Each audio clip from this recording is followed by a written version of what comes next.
In the heart of the universe, Krypton falls, but from its ashes, a new hope rises. A young man sent across the stars, carrying the destiny of all mankind. This is Absolute Superman. What's up, epic nerds? Smash that explosive like, subscribe, and ring the bell for all notifications. Seriously, don't skip it. It's super important right now. Every like, every comment, every share keeps this channel alive and growing. And now, let's dive into the epic story of Absolute Superman. Now. Years ago, 9 million light years from Earth, the planet Krypton, ruled by its great cities, shining like fire across the skies. But beneath that glory, the world was already burning, with its own destruction. Expansive centers of advanced science and ancient law, like Kandor, with gardens cultivated in laboratories, and power plants fueled by lava, and supercapacitors the size of skyscrapers, built entirely from solar crystal. In the cities, the clerics of the Science League worked, harnessing the energies of the red sun and the planet itself, to feed their insatiable hunger for progress at any cost. They were the ruling class of Krypton, the most revered minds of the planet, and my parents were not among them. The red lands of Krypton burned beneath the relentless sun. Fields marked by harvests and ancient stones waited for the rain that never came. Clint, the old farmer, looked up at the sky and muttered with a tired voice, "Clint, the rain is late." Lara L., beneath the old harvester, adjusted the gears with precision. Lara L., the sky department must be having trouble maintaining the cloud systems. With all these gemstorms, they say the one near Zanfa has been blowing for 40 days, with sapphires falling the size of your hand. Clint gazed at the horizon, voice heavy.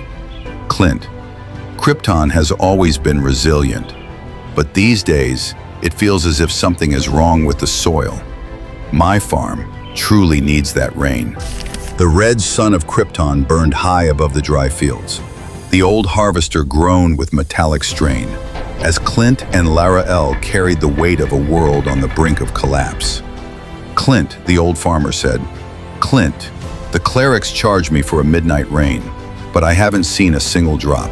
Lara L., beneath the machine, answered, "Lara L., you know how it is.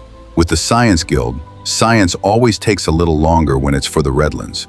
I'm sure they've got all the rain they need in Kandor and Argo today." Clint said, "Clint, damn it. You've just said it all. The rain bill went up too. Almost 3,000 crims this month." Lara L. dropped her tools for a moment. Lara L. 3,000?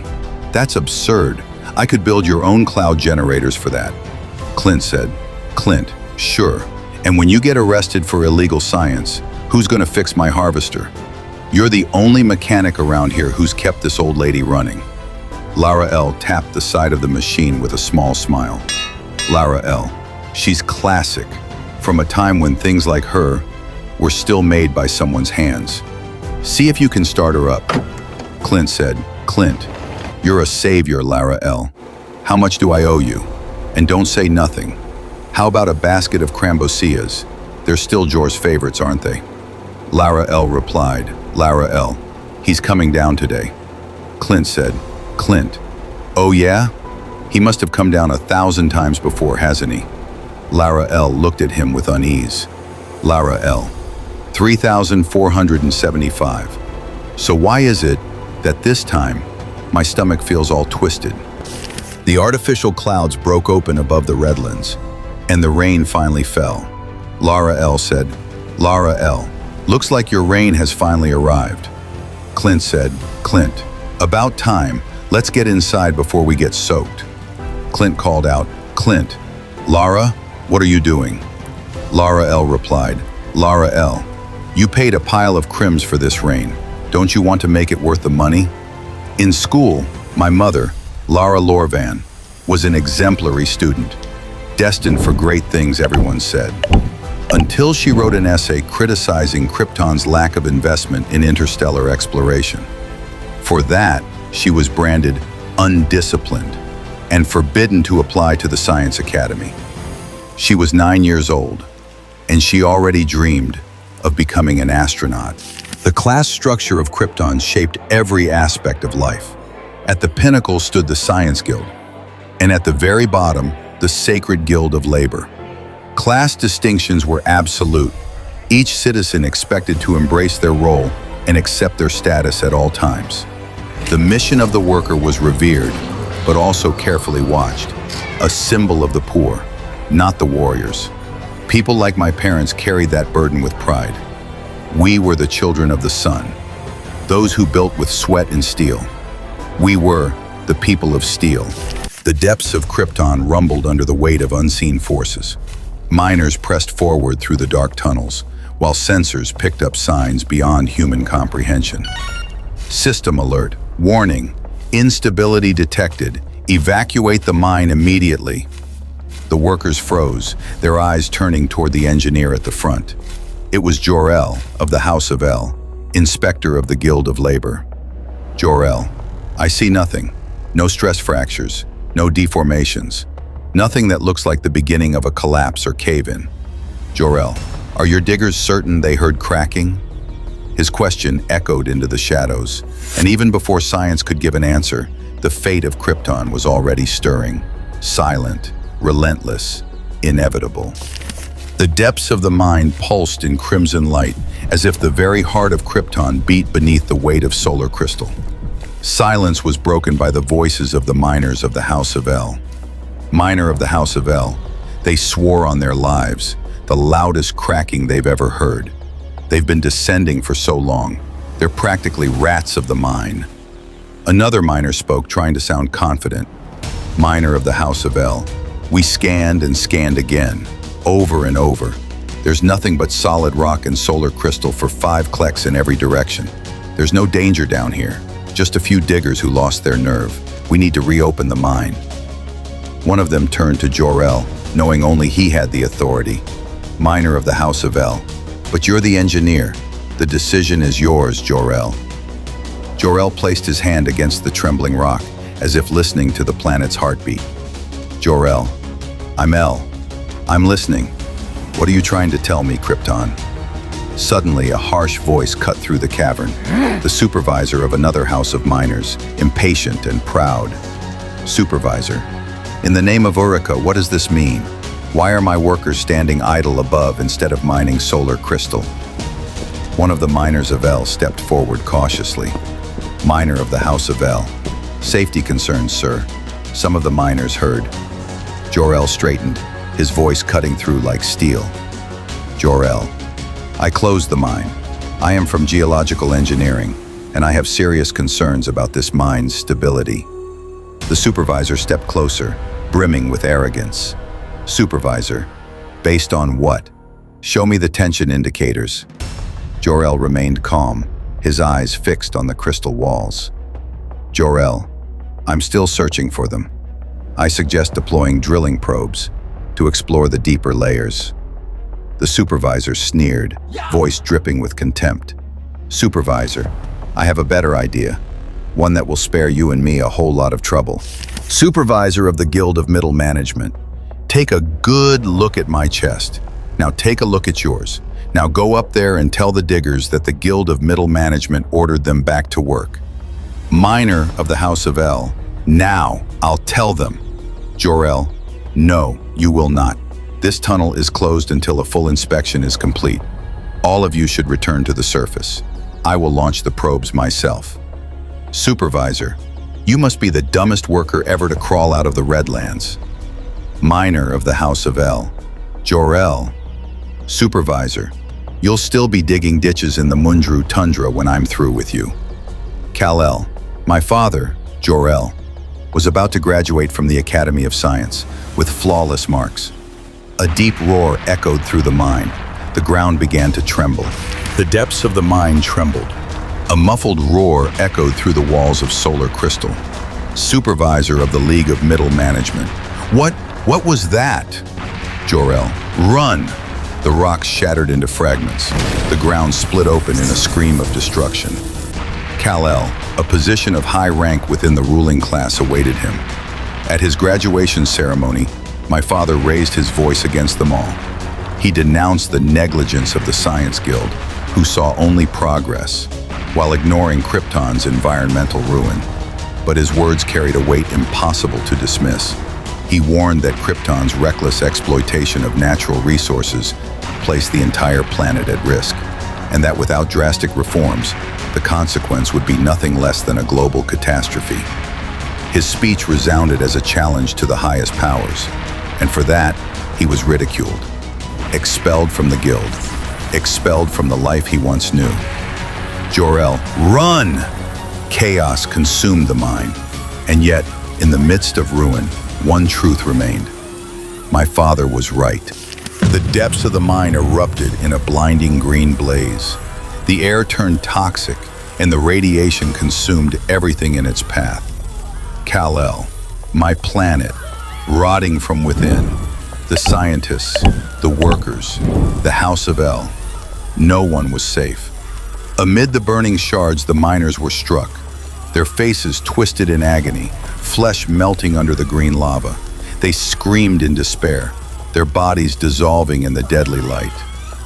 Through the chaos, Jor-El emerged, defying the destruction. He pushed forward, his voice cutting through the inferno. Jor-El, take my hand. But the pain was greater than hope. The worker was swallowed by the radiation, vanishing in the blinding glow. Kal-El, the mighty cities, the red lands swept away by the wind. The violet farms, the crystal forests, the glass mountains of Zan, all of it, all of Krypton, was doomed. Kal-El, almost everything. Now, Earth, Brazil. The camera drifts over narrow streets, rows of crowded houses, and a people marked by struggle. Through dust, smoke, and prayers, hope still dared to shine. No snow today. That must be a good sign, right? Don't you think, Joao? Maybe God is with us. Joao, maybe so, my friends, but only because we're already dead.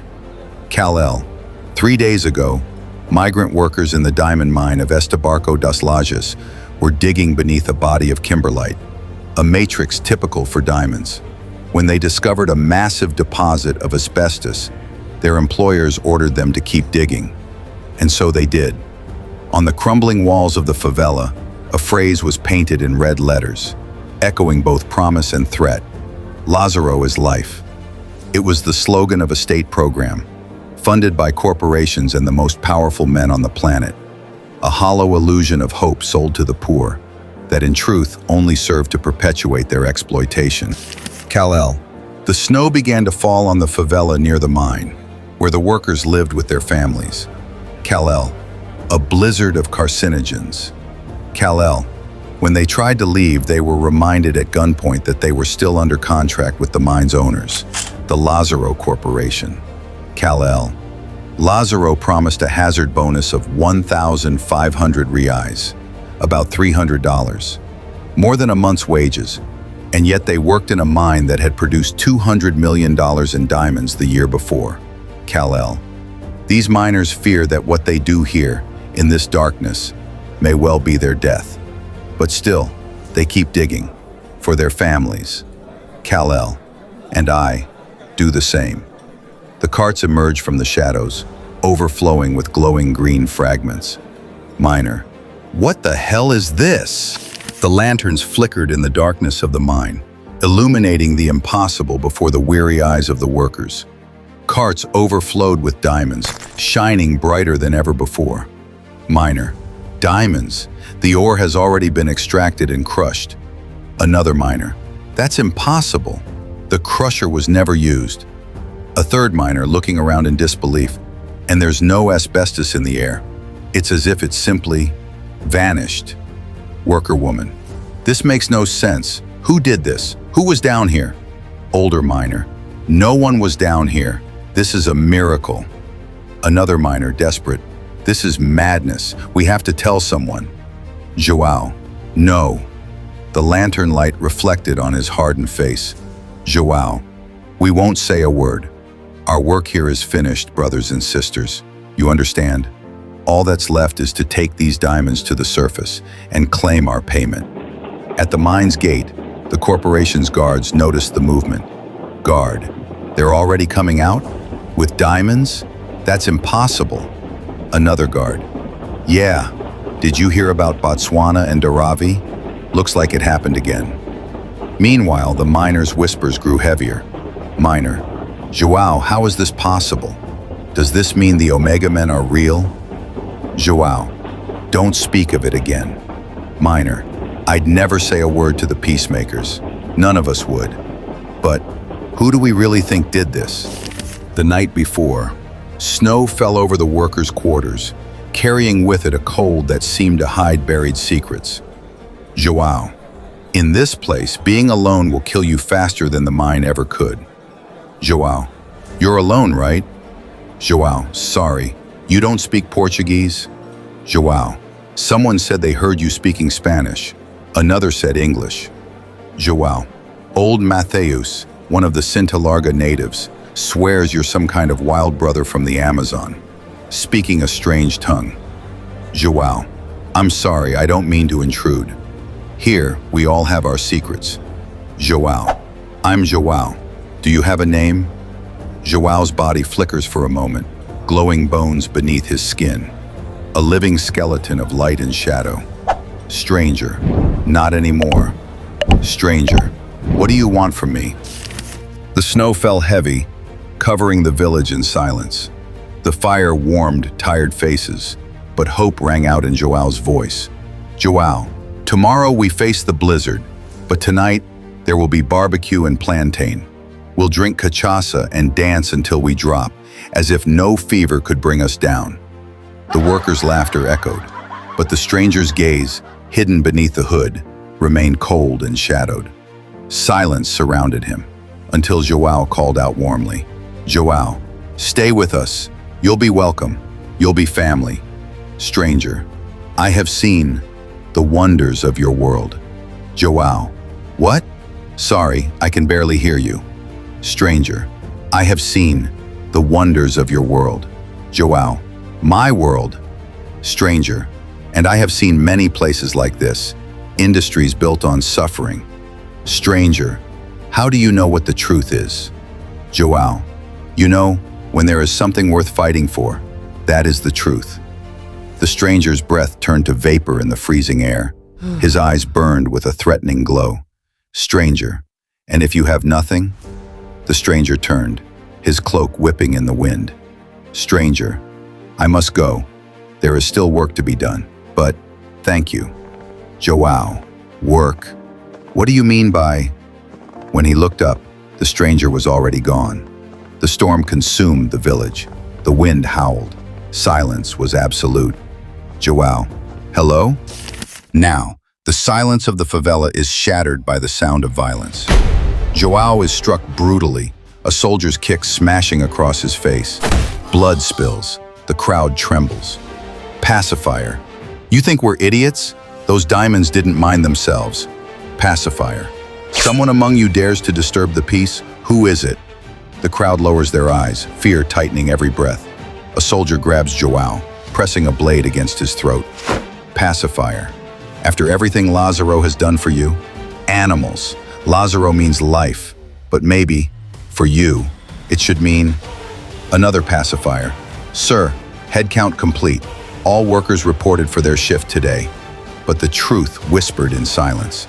All, except one. Warning, pacifiers approaching. Imminent conflict. In the shadows, the stranger floats within a cocoon of crimson energy. System voice. Solar charging suspended. Initiating wake-up protocols. Stranger, thought, I should have left already. The armored vehicle of the Lazaro Corporation thundered through the streets, crushing everything in its path. Soldier, evacuate the area immediately. Soldier, Lazaro means obedience. Kal-El, to the next mine, the next corporate breeding ground, the next factory of exploitation. Years of running.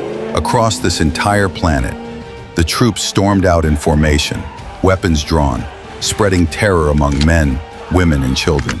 Soldiers, out! Everyone out, now! Civilians, what are you doing? There are children here. Kal-El, from the jungles to the great waters, to the endless deserts, it is always the same. Always misery, always Lazaro. Soldier, you inside, come out with your hands up. Soldier, do it, or you'll eat lead. Kal-El, but this time, I had allowed myself to grow weak, without the sun's power, dreaming of a time so far away when I still remembered who I was. Mysterious voice, Kal-El! Kal-El, huh? At full speed, Superman bursts against the soldiers, a blur of pure fury and fire. Soldier, what the hell is... His flaming fist smashes into one of the enforcers with devastating force. The soldier's body slams into the armored vehicle, and the detonation rips the air apart in a blinding wave of destruction. Amidst the blazing wreckage, Superman's silhouette emerges, imposing. Soldiers, open fire! Kal-El, maybe it's better I didn't leave yet, because after years of watching these people treated as little more than cattle, Kal-El, I could no longer stand still. Bullets fly in every direction, but nothing can stop him.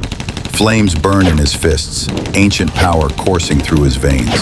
Superman charges forward, tearing through the ranks of the enforcers like a living storm. The ground shatters beneath his feet, each step echoing like the wrath of Krypton. Shots ricochet off his skin, useless against his strength. His eyes blaze with fire, his resolve unbreakable. Kal-El, I'm done running. He is the resistance. He is the hope. The enforcers are hurled like rag dolls. Superman's blazing fists sweep through the battlefield. The sun. Interesting. Just like other forces of the Lazaro Corporation we've encountered, their weapons and armor incorporate technology not native to this galaxy. Superman, Kal-El, will they survive if I hit them? The sun.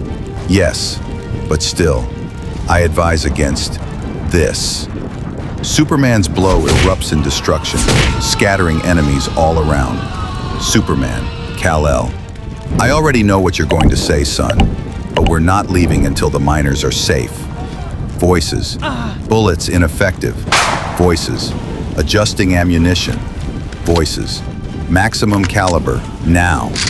The sun, Kal-El, this is a planet of combustion engines, fanatical religions, and thermonuclear weapons. These people are never safe. The sun's voice echoes, relentless. You too, if you insist on burning yourself out this way. Your solar energy levels are dangerously low. Superman, Kal-El, these workers are in danger. He charges like lightning. Enforcers are hurled against the walls, concrete and dust erupting. Superman, Kal-El, it's my fault. The shockwave tears through the alley. Superman, Kal-El, it's my fault. Superman, Kal-El, it's my fault. Amid the wreckage, Superman shields a frightened girl in his arms. Superman, Kal-El, all I ever tried to do was help. Joao, my God, the boy who once spoke in whispers. Superman, Kal-El, if Lazaro won't pay you, then take the diamonds to someone who will. But please, get everyone out of here before the sun.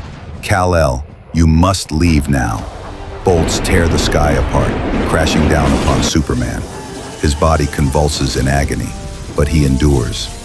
Voices. Kal-El.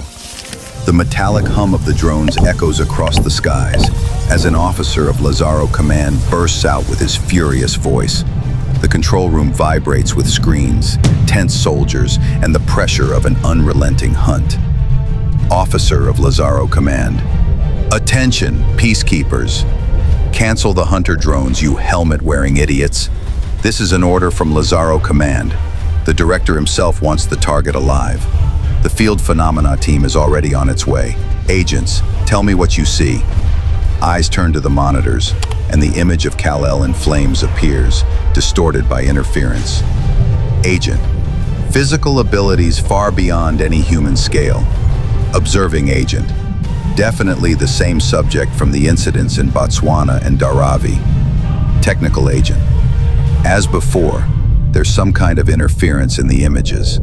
A female agent leans forward, eyes fixed on the screen, almost in reverence before the impossible. Female agent, it's the armor. If you look closely, you can see it shifting, changing form, like a living armor, keeping him protected. And sometimes, I swear he's speaking to it. Officer impressed. Good eye, agent. Commander raising his voice to the squad.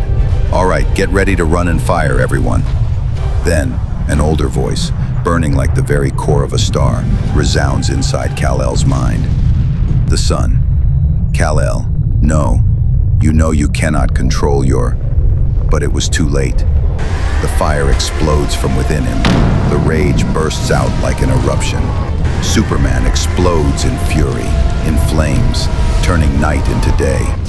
The world becomes light. An incandescent blast erupts from Kal-El's chest, tearing the street apart in waves of heat. Air vibrates, metal twists, stone turns to dust. Soldier, his eyes! What is he doing with his eyes? The energy cuts through flesh and steel like a furious star's X-ray. Bones glow under the impact. Kal-El, burning, staggers, and faces his own fire. Superman, Kal-El, enough! Sun, shut me down! The sun's voice responds, cold and near, as if whispering from within the armor.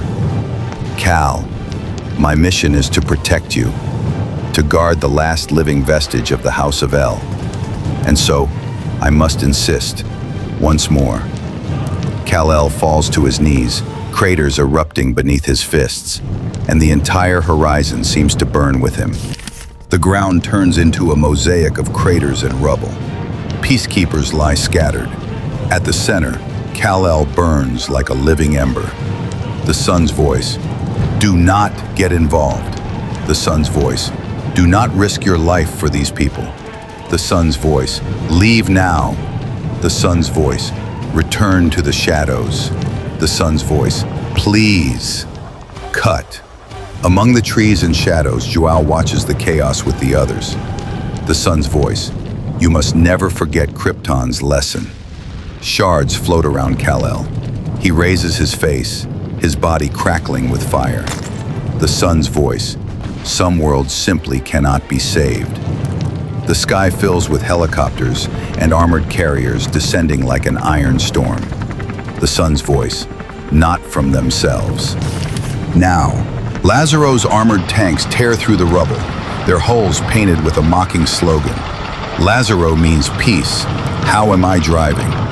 Beneath the roar of the rotors, troops leap from helicopters, surrounding the area. Officer of Lazaro Command, field team, go, go, go!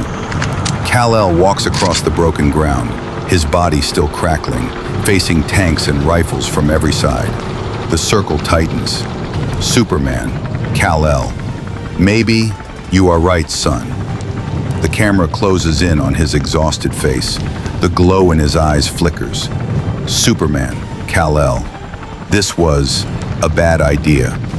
Superman, Kal-El, and I really don't feel so well. Superman, Kal-El, we need to get out of here, before. A mechanism activates on his forearm. A metallic lock clamps onto his wrist, pulsing with dangerous energy. Amidst flames and debris, a figure advances with firm steps. Agent Lane. She raises a tactical weapon, Kal-El's restraint bracelet still pulsing on his forearm. Agent Lane, on radio. This is Agent Lane. Suspect in custody. Weak, drained. Kal-El turns, exhausted, his body crackling with solar energy, but without the strength to react. She pulls him down, pressing the electric emitter to his neck. The blue glow runs through the living armor. Agent Lane, move and I'll fry your face. Superman! The Nevada desert stretches as far as the eye can see. In the middle of the wasteland, the fortress of the Lazarus Corporation rises. Inside, frozen halls and corridors drowned in shadow. The sign glows. Lazarus Corporation, Department of R&D. Purple light reveals the grotesque figure connected to dozens of wires. Brainiac. His body is sustained by cables, his mind scattered across machines. Around him, glass capsules stand in rows, bottled cities, twisted, with fragments of people and buildings inside. Muffled cries echo, "Help! Get us out!" Brainiac. Well, well, what do we have here? Screens flicker before him, showing Kal-El in fury against the enforcers. Explosions, fire, resistance. Brainiac. A delicious new toy. Where did you come from? The reflection of Superman burns across every monitor, while the bottled cities gleam like trophies. The laboratory vibrates with the promise of a hunter finding his next prey. The heart of America, the center of Kansas, a land once fertile, now scarred by decay. The rotting barn, the fallen gate, the mailbox bearing the name Kent, all of it left behind, forgotten. And before the broken fence, a cold sign declares, "Property of the Lazarus Corporation." In another reality, this place was a beacon of hope. It was here that a child fallen from the stars found a family. It was here that Clark Kent was born. But not in this reality. Here, there is no Kent. Here, this farm is nothing but another field claimed by Lazarus. A home that was never a home. Years ago, Krypton, the Redlands, cities float over scorched soil, burned beneath the red sun of Ra. On the horizon, the planet struggles, yet still pulses with technology and life. Amid cables, engines, and glowing machinery, Lara L. works with steady hands. Her skill keeps the machines alive, her breath quick under the metallic heat. She pauses, her eyes turn, as if hearing a voice calling from afar. Lara L. Jor. Ah, my Rao. The horizon of the Redlands opens, painted by Rao's sun. Among the ashes of the destroyed mine, Jor-El appears, exhausted, his body marked, covered in bandages. He staggers toward his home until Lara runs to meet him. Lara. Jor-El. She holds his arms, her eyes in panic. Lara. They look like radiation burns. What happened? Was there an accident in the mine? Why aren't you in a hospital? Jor-El, his breathing heavy, tries to contain the pain. Jor-El. Of course, but more tests are needed before I can say for sure. I need to start right now, right now. Lara moves closer, searching for the truth in his eyes. Lara. Jor, it's me. Tell me what this is. Tell me what happened. He hesitates, his voice trembling. Jor-El. Lara. He wraps her in a tight embrace, as if that instant could last forever. But the tension grows. Jor-El. We can't tell anyone yet, you understand? Not until we're sure. We need to be sure. Before warning the world. Their hands meet. He forces a smile, trying to calm his wife's heart. Jor-El. Look at this, Lara. The beauty of it. I want us to remember it like this. When it all ends, the chill grips her chest. Lara. End? No. Jor-El, you don't mean. A heavy silence. Suddenly, Jor-El pulls away, frantic.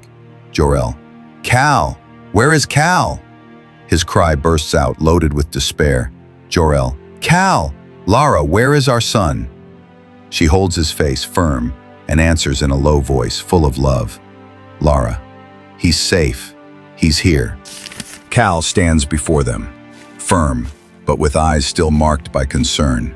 Beside him, the family dog barks softly, like a faithful guardian. Lara.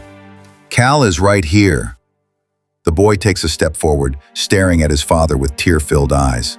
Kal. Dad? Are you okay? Jor-El, worn down, forces a smile to hide the pain. Jor-El. Ah, Kal. Forgive me. I'm so sorry, my son.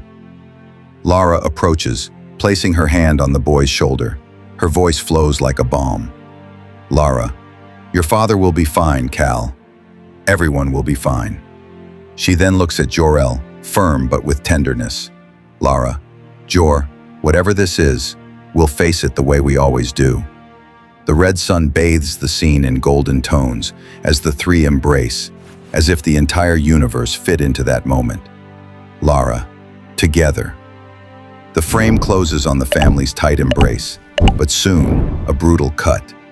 In the planet's depths, a grotesque alien form writhes. From the creature's body, a poisonous green ooze spreads, steaming and consuming everything around it. And so we reach the end of Absolute Superman #1, an intense issue, filled with pain, struggle, and hope, where we saw Kal-El face not only the Lazarus Corporation, but also his own limits. A journey of fire and sacrifice that opened the doors to a brand new absolute DC universe.